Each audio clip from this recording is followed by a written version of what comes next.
All right, this is it. This is the final video. We are going to be doing what we called solving advanced equations. And you can see one here. It's sine of 2x plus pi over 6 equals 1/2.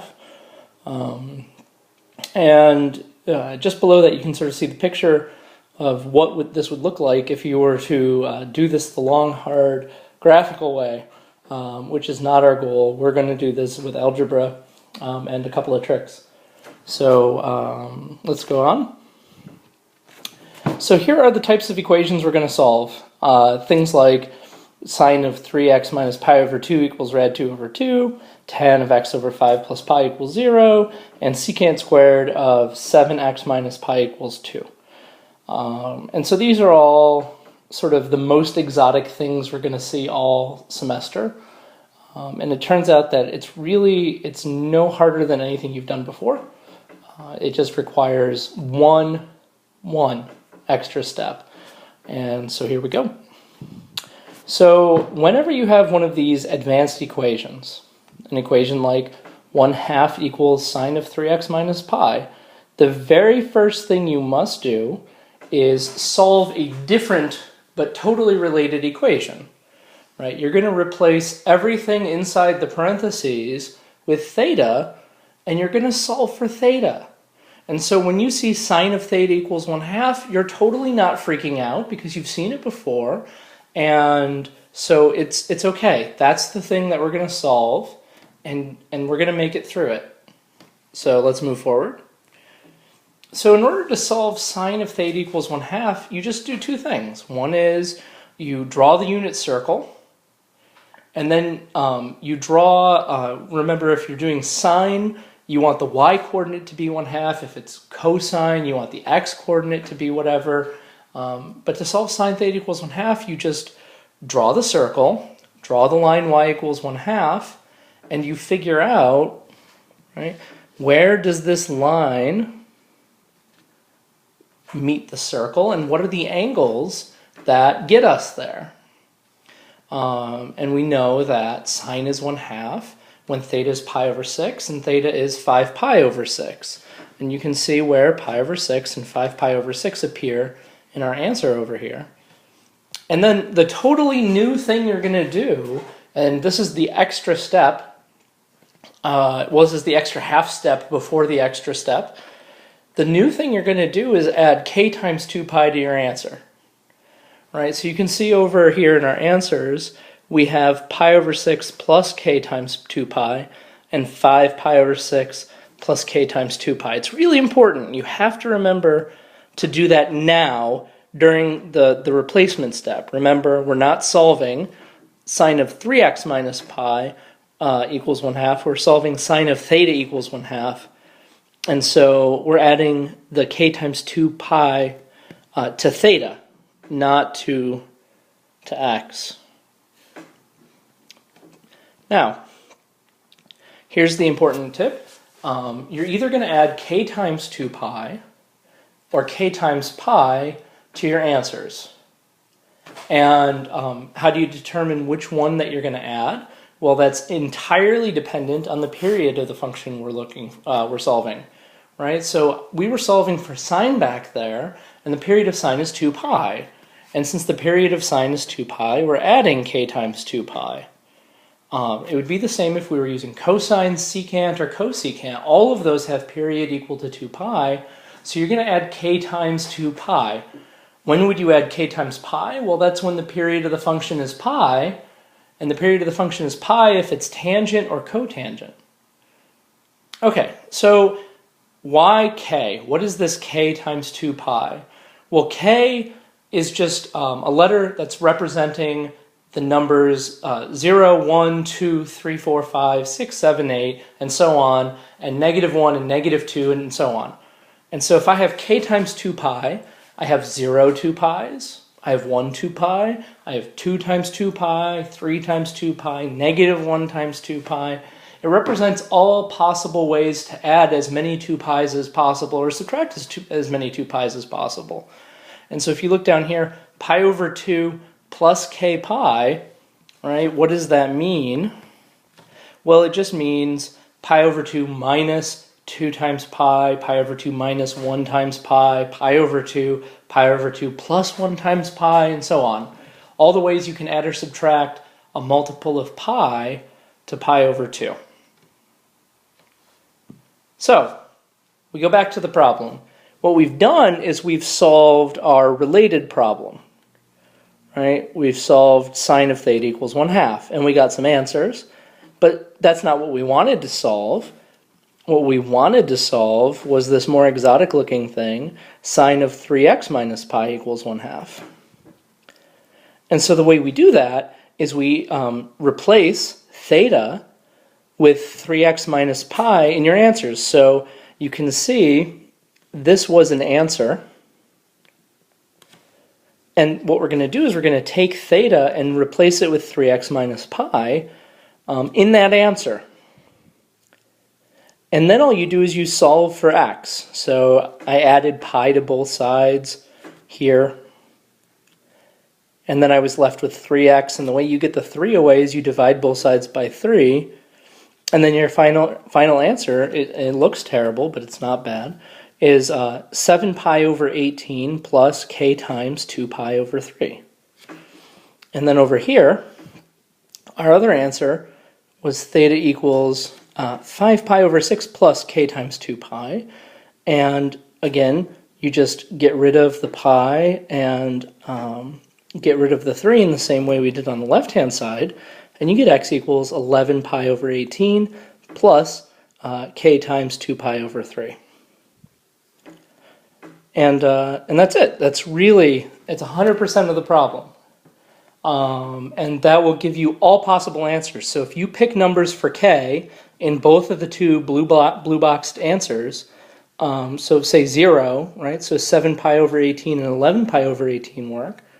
But so would 7 pi over 18 plus 2 pi over 3, or minus 2 pi over 3, or 11 pi over 18 plus or minus 2 pi over 3, or 2 times 2 pi over 3, any number of 2 pi over 3s. And that's it. 2 steps. Step 1 is solve the easier question, and step 2 is do the step which gives you the right answer for the original equation. So I'm going to go ahead and do a couple more of these for you.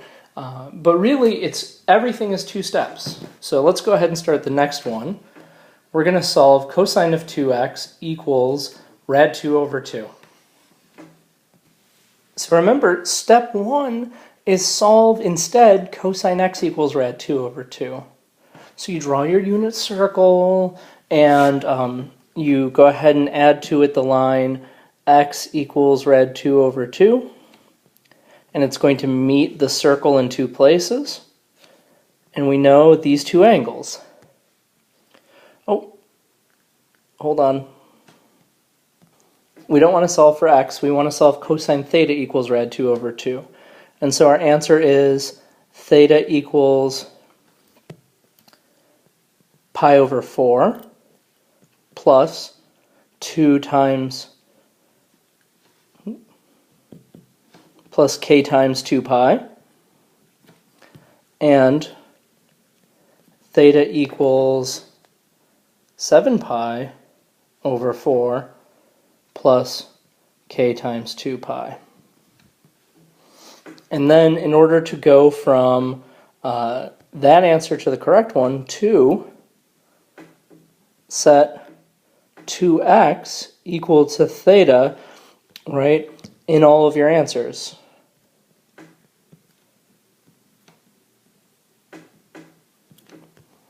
So all you do is you take 2x equals pi over 4 plus k times 2 pi, and then isolate x.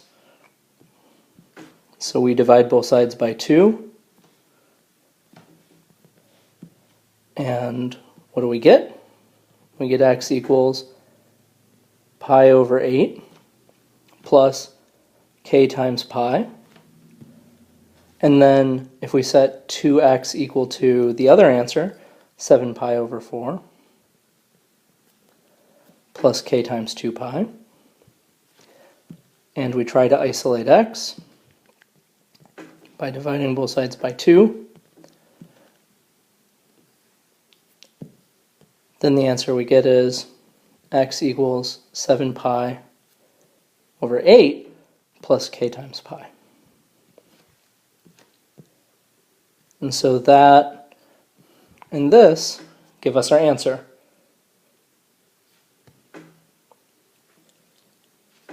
So let's look at another possible problem. Here we have to solve sine of pi x minus pi over 2 equals negative 1.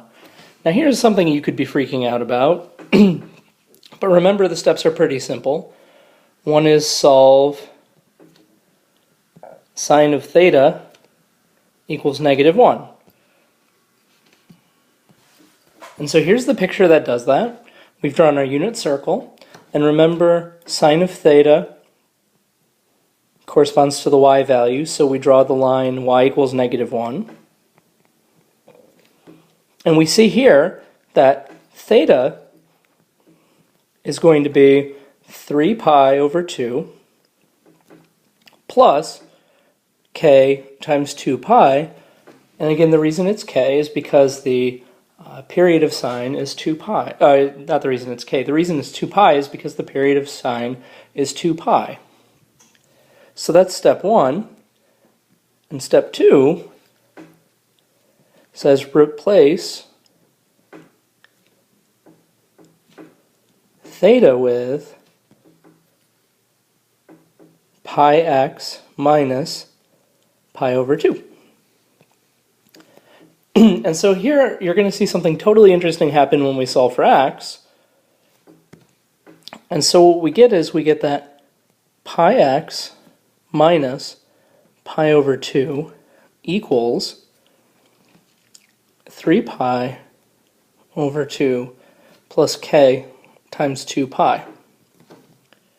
So step 1 is to get rid of the pi over 2 from both sides, from the left side, by adding it to both sides. And so we've done that.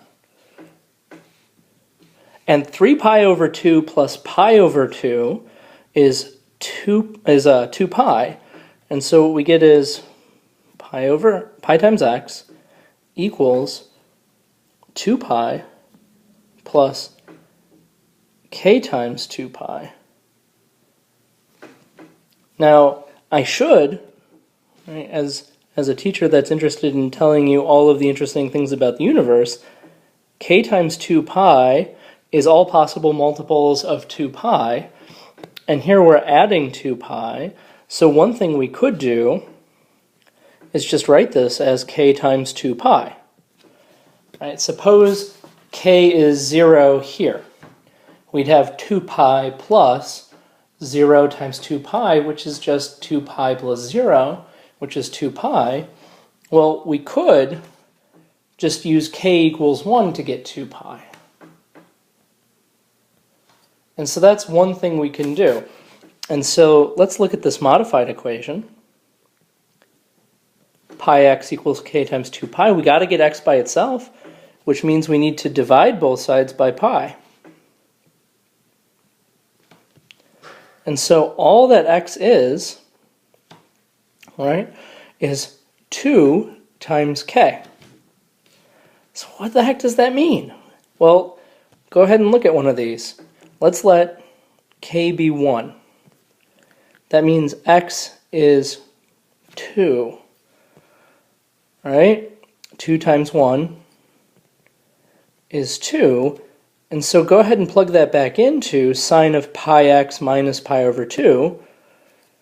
That's sine of pi times x minus pi over 2, which is sine of 2 pi minus pi over 2. But that's just sine of 3 pi over 2, which definitely is negative 1. And so you can see that that works. And it's weird because instead of our answers like before being some values here of 7 pi over 8 plus k times pi, here all of our x's are just even numbers. 0, 2, 4, 6, 8, negative 10, negative 8, things like that. Last one. Where are the asymptotes for cotangent of 1/2 x plus pi over 6. And it's incredibly important that you don't freak out. So instead of asking you to solve an equation for a specific value, what are we really doing? We're asking you to solve when is cotangent of theta undefined.